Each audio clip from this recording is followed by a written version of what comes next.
نظام الفرامل المانعة للانغلاق أو ABS اختصاراً. أكيد سمعت عنه قبل كده، ولو بتسوق عربية أو موتوسيكل حديث غالباً استخدمته قبل كده. بس يا ترى هو بيشتغل إزاي فعلاً؟ إزاي؟ فرامل مانعة للانغلاق بتشتغل؟ نظام ال ABS بيستخدم حساسات سرعة العجل عشان يحدد إذا كان فيه عجلة أو أكتر بتحاول تقفل أثناء الفرملة. لو عجلة حاولت تقفل، مجموعة من الصمامات الهيدروليكية بتقلل أو بتحدد الفرملة على العجلة دي. ده بيمنع الانزلاق وبيخليك تقدر تتحكم في التوجيه. يبدو بسيط كفاية.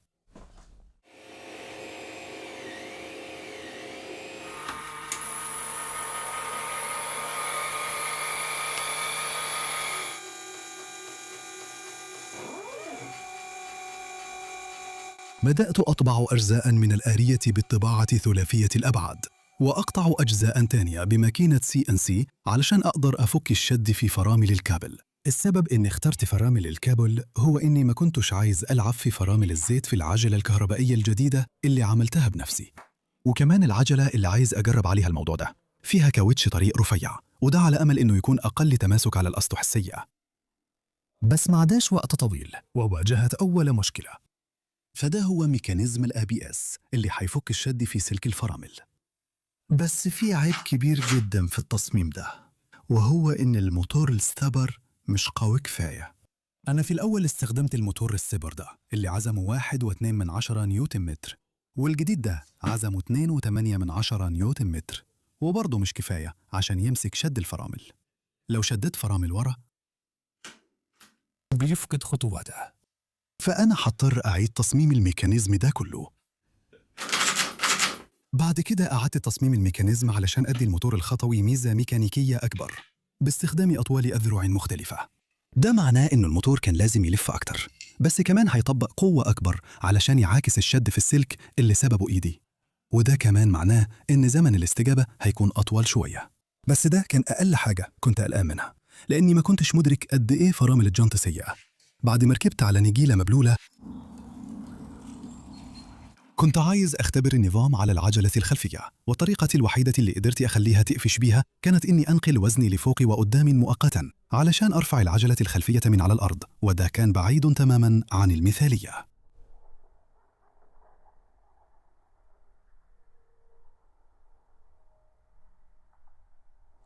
فبعد ما عدلت الميكانيزم حوالي 4 مرات قررت أسيب الموضوع ده وأجرب على عجلة فيها فرامل ديسك هيدروليك. لو أنت من المشتركين عندي غالباً هتعرف إن دي العجلة الكهربائية اللي أنا عاملها في البيت. قبل الفيديو ده أنا شلت نظام نقل الحركة عشان بطارية الجهد العالي كانت بتتداخل مع إلكترونيات ال ABS. عشان أقيس سرعة العجلة بدقة عملت القرص ده بطابعة ثلاثية الأبعاد وفيه 120 فتحة.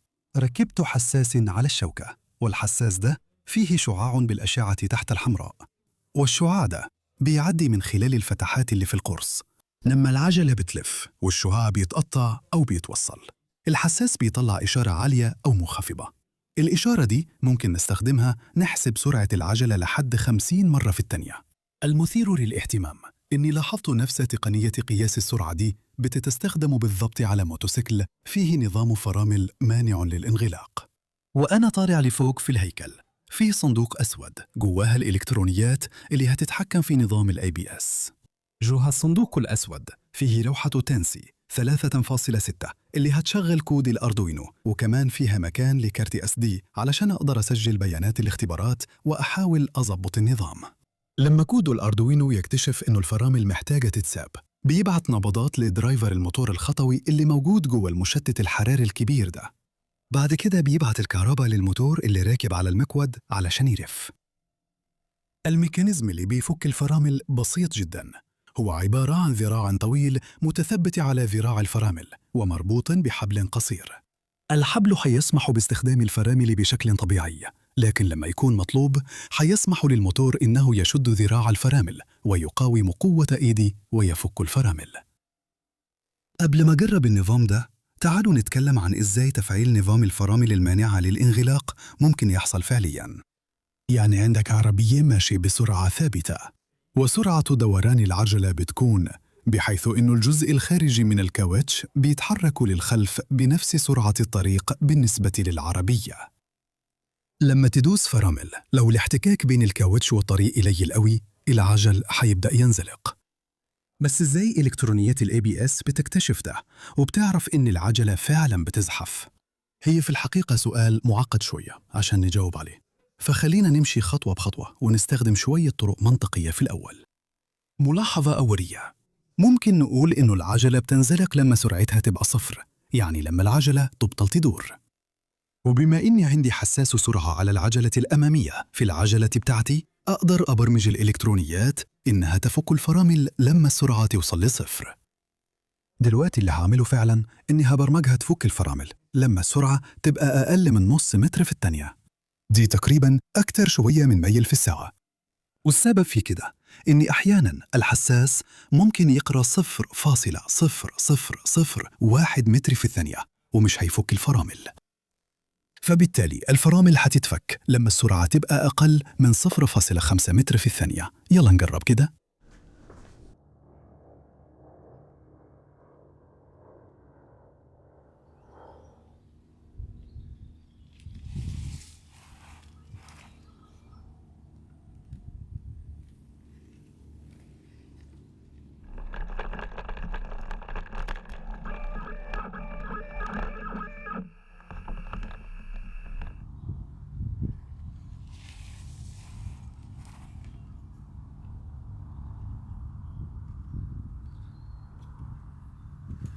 تمام، الاختبارات دي كانت ناجحة جدا.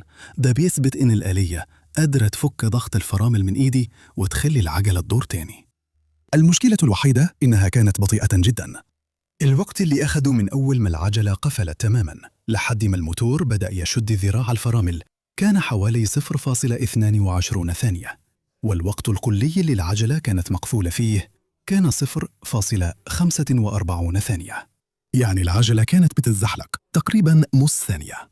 بالنسبة لوقت الاستجابة الميكانيكية اللي هو الوقت اللي بياخده الموتور عشان يلف ويسحب الذراع بعيد عن إيدي، ده هيكون صعب جداً أطور فيه من غير ما أزود الميزانية أكتر.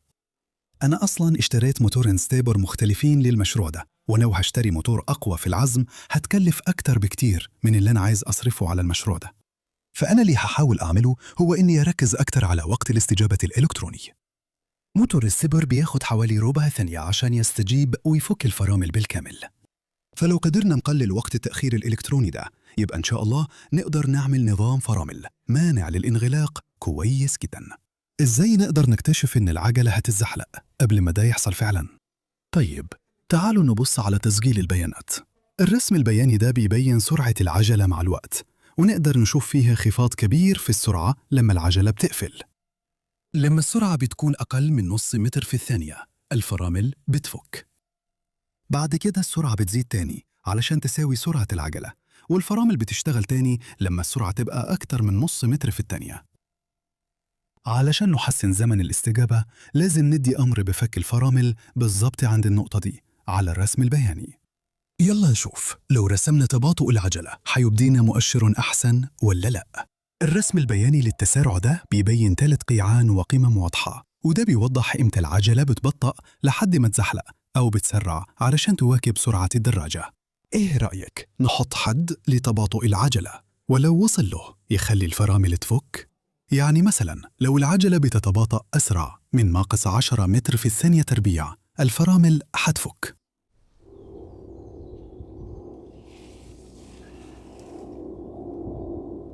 المرة دي الموتور الخطوي أخد 0.11 ثانية علشان يبدأ يتحرك، وده معناه إننا قللنا وقت الاستجابة الإلكتروني للنص. بس كان فيه مشكلة صغيرة، هو فك الفرامل بالكامل مرة واحدة بس.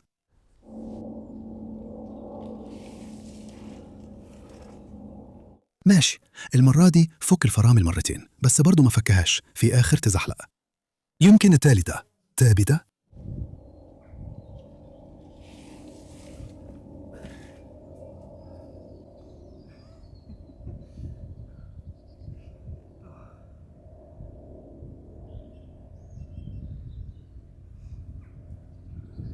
تمام، أنا حللت البيانات وتصوير الحركة البطيئة، واللي لاحظته إن التباطؤ هو مجرد قيمة قصوى، أو يعني أقل قيمة لأنه سلبي. بس ببساطة ده معناه إنه الفرامل بتتحرر مؤقتاً بس، هي مش بتفضل سايبة الفرامل لحد سرعة العجلة ما تزيدش تاني. فأول ما النظام يكتشف إنه التباطؤ بقى قليل جداً، هو ببساطة بيسيب الفرامل ويرجع يمسكها فوراً، وده مش بيدي العجلة وقت كافي ترجع سرعتها قبل ما يمسك الفرامل تاني. الموضوع ده ممكن يتحل لو ضفنا تأخير بسيط لمدة فصل الفرامل. مثلاً الفرامل ممكن تتفك لمدة ربع ثانية، يعني الفرامل تتساب وبعدين يستنى العجلة ترجع سرعتها وبعدين يمسك الفرامل تاني. بس المشكلة هنا إنه في بعض الحالات الفرامل ممكن تتفك لمدة ربع ثانية من غير سبب، وده ممكن يزود مسافة الفرملة بتاعت العجلة. فدلوقتي أكيد بدأت تعيد النظر في مدى بساطة أنظمة الفرامل المانعة للانغلاق. وقبل ما أعمل البحث للفيديو ده كنت فاكر نفس الكلام، وأنا بعمل البحث لقيت حلول كتير مختلفة. إزاي تقدر تكتشف إن العجلة هتتزحلق قبل ما يحصل ده فعلاً؟ بس أغلبهم بيركزوا على متغير واحد اسمه نسبة الانزلاق. نسبة الانزلاق هي نسبة سرعة العجلة مقارنة بسرعة السيارة للأمام. لو العجلة مش بتتزحلق وعندها تماسك كامل مع الطريق تحتها، نسبة الانزلاق هتكون صفر. لو سرعة العجلة صفر، يعني العجلة مقفولة تماماً وبتنزلق على الطريق، ساعتها نسبة الانزلاق بتكون 1. دلوقتي نسبة الانزلاق المثالية هتعتمد على عوامل كتير مختلفة، ولو دورت على نسبة الانزلاق في جوجل غالباً هتشوف رسم بياني شكله كده. اللي الرسم البياني ده معناه إنه نسبة الانزلاق ممكن يكون ليها مدى صغير. العجلة فيه ممكن تدور أبطأ شوية من سرعة العربية للأمام. بس لو خرجت النسبة دي برا المدى ده وبقت سرعة العجلة أبطأ بكتير من سرعة العربية للأمام، يبقى العجلة هتبدأ توقف وبالتالي هتبدأ تتزحلق. فالموضوع كده شكله بسيط. لو العجلة بتلف أبطأ من سرعة العجلة للأمام، يبقى كل اللي علي أعمله إني أسيب ضغط الفرامل شوية وهقدر أتحكم في العجلة. بس للأسف الموضوع مش بالسهولة دي، لأني مش هقدر أقيس بسهولة سرعة العجلة للأمام لو العجلة بتتزحلق. مع العربية عندك 4 عجلات، فلو عجلة واحدة تزحلقت لسه عندك 3 عجلات تانية تقدر تقيس بيهم سرعة العربية للأمام، واللي تقدر تقارن ال3 عجلات دول بالعجلة اللي بتتزحلق وتفك الفرامل عن العجلة دي. بس مع العجلة، عشان العجلة الأمامية هي أهم عجلة ما تزحلقش، فأنت عندك بس العجلة الخلفية كمرجع، ولو العجلة الخلفية ارتفعت من على الأرض أو اتقفلت كده ما بقاش عندك أي مرجع تاني تقدر تكتشف أو تقيس بيه سرعة العجلة وهي ماشية لقدام. فده خطتي. جوه العلبة اللي ركبت فيها الإلكترونيات ركبت كمان جهاز قياس التسارع، ده هستخدمه علشان أقيس تباطؤ العجلة. دلوقتي اللي هيحصل إنه لما أضغط فرامل قدام هيبقى فيه تباطؤ، وده هيشغل وضع تفعيل ال ABS. اللي ده هيعمله إنه هيحفظ السرعة الأولية للعجلة قبل ما تبدأ تتزحلق، وكمان هيشغل تايمر. ودلوقتي بما إننا نقدر نحسب السرعة عن طريق ضرب العجلة في الزمن، نقدر ناخد السرعة الأولية ونطرح منها حاصل ضرب العجلة في الوقت اللي اتحسب في الفترة دي. فإحنا كده ببساطة نقدر نقدر سرعة العجلة وهي ماشية لقدام من نقطة تفعيل ال ABS الأولانية دي. كل ده نظري، بس علشان أنا كنت مركب حساس التسارع على العجلة من البداية، فعلياً طبقت النظرية دي على سجلات البيانات اللي فاتت من الاختبارات التانية، والنتائج شكلها مبشرة جداً. فهعمل إيه؟ هظبط النظام إنه يسيب الفرامل لما سرعة العجلة تبقى أقل من السرعة المقدرة للدراجة نفسها، لأن في الحالة دي أكيد العجلة بتتزحلق. فأنا هكتب الكود اللي حبرمجه على العجلة وبعدين نجربه.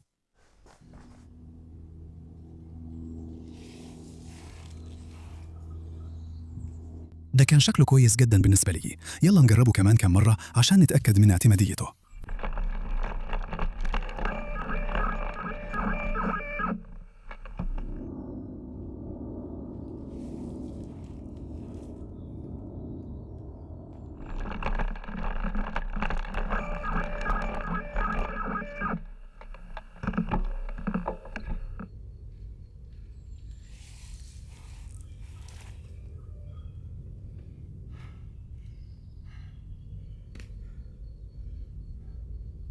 مش قادر أعملها أكتر من كده. تمام، كذا عملنا 3 تجارب ناجحة ورا بعض وكلهم تحت السيطرة. يلا نراجع البيانات وتصوير الحركة البطيئة. من ال3 تجارب اللي عملناهم باستخدام نظام تحرير الفرامل اللي بيشتغل بنسبة الانزلاق، متوسط الوقت من لحظة توقف العجلة لحد ما الموتور يتحرك كان 0.083 ثانية، ووقت قفل العجلة بالكامل لحد ما تتحرر كان 0.311 ثانية. يعني النظام ده اللي بيعتمد على حساس التسارع لتقدير نسبة الانزلاق أسرع بحوالي 30% من النظام اللي بيشتغل عند سرعة الصفر.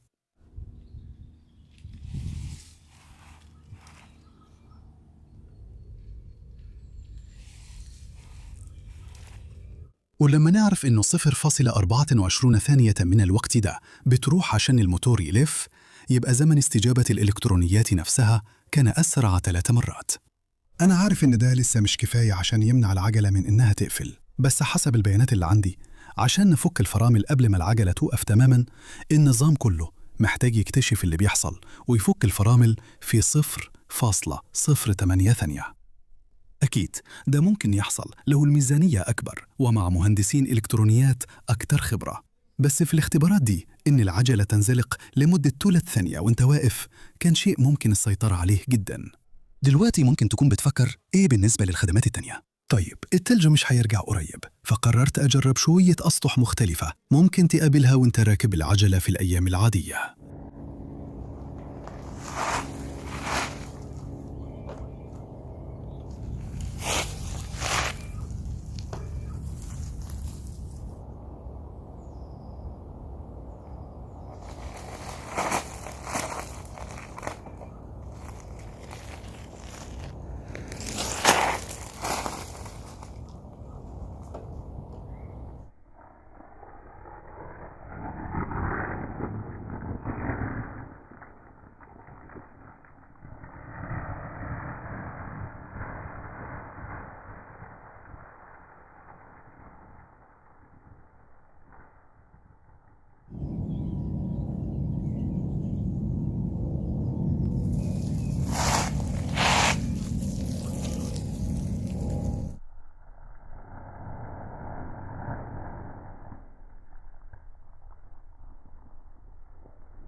بس ده خلاني أسأل نفسي، هو فعلا محتاج نظام فرامل مانع للانغلاق على العجلة؟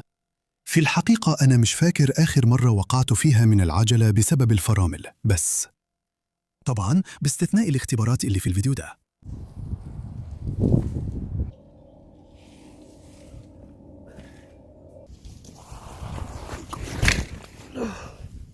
وده أعتقد إنه مهم نفكر فيه، لأنه نظام الفرامل المانعة للانغلاق في العجلة مش هيضمن لك تماسك العجلة الأمامية.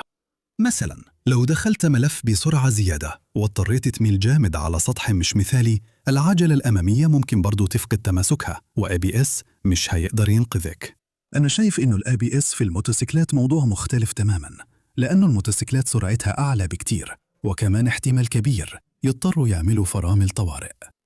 وكمان تكلفة نظام الفرامل المانعة للانغلاق في الموتوسيكل بتكون نسبة أقل بكتير من إجمالي ثمن المركبة مقارنة لما تركبه على عجلة. وده كمان لازم يتسأل لو عايز تقول كده. نظام الفرامل المانعة للانغلاق مفيد للعجلجية اللي لسه مبتدئين، لأنه غالباً مش هيكون فيه عدد كبير من العجلجية المبتدئين اللي هيكونوا مستعدين يدفعوا الفلوس المطلوبة عشان يركبوا نظام فرامل مانعة للانغلاق. شركة بوش نزلت نظام فرامل مانعة للانغلاق لبعض العجل الكهربائي بتاعهم في سنة 2018، وكمان دمجوا نظام مانع التقلب فوق المكود. يعني أول ما العجلة الخلفية ترفع من على الأرض، النظام بيفك الفرامل عشان يمنعك تتقلب فوق المكود. واللي يهمك كمان إني أقدر أركب النظام ده على عجلتي، لأني عندي وحدة مقياس التسارع فيها جيروسكوبات كمان. قريت مراجعة عن نظام العجل الكهربائي من بوش على موقع ebikemtb.com، وقالوا إن نظام ABS للعجل الكهربائي من بوش هو الحل المثالي لعجل الإيجار الكهربائي، يعني للسياح. وأنا شايف إن دي نقطة مهمة فعلا، لأني مش مصدق إن في ناس كتير لسه مبتدئين في ركوب العجل ومستعدين يدفعوا المبلغ الكبير اللي محتاج تدفعه عشان تجيب عجلة فيها وحدة ABS. بس بالنسبة للسياح اللي ممكن يكونوا ما عندهمش خبرة في ركوب العجل، أظن إنه ده حل مثالي. فأعتقد كده نكون خلصنا الفيديو ده.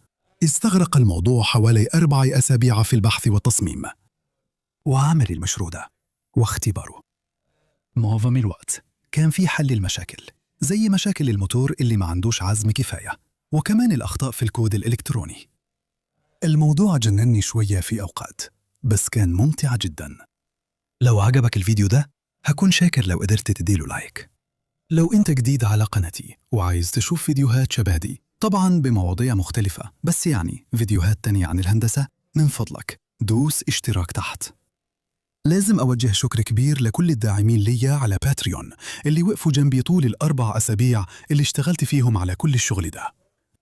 كنت بنزل فيديوهات تحديث مختلفة عن المشروع وأنا شغال عليه، والأسئلة اللي سألتوها على باتريون ساعدتني جدا إني أوجه نفسي في الاتجاه الصح، وأعرف الناس عايزة تعرف إيه بالضبط من ناحية المواضيع. وكمان أنتوا ادتوني اقتراحات ممتازة ساعدتني أرجع للطريق الصح، لأني في أوقات كنت بضيع وسط المعلومات. أيوة، فشكرا جدا لمتابعتكم، وهشوفكم في الفيديو الجاي. مع السلامة.